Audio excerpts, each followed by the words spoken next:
Lei sa che cos'è il giorno della memoria? Sì, che ricordano Auschwitz, tutti i deportati eh, gli ebrei deportati nei campi di sterminio. È il giorno della memoria sì, per qui di Auschwitz, lo so, purtroppo.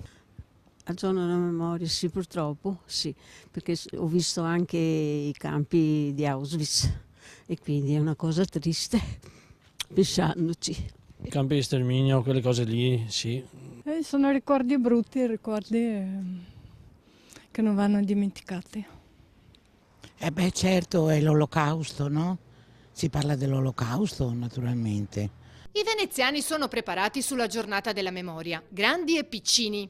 Un giorno per ricordare che hanno aperto i cancelli di Auschwitz. Una giornata che va celebrata, dicono, importante soprattutto per le nuove generazioni. Ma i cittadini sono altrettanto preparati sulla data? Sa anche quando si celebra? Mi pare il 28-29, il 27 gennaio è la ricorrenza. Devono sempre rimanere e sempre ricordarli, che non succeda più, si spera.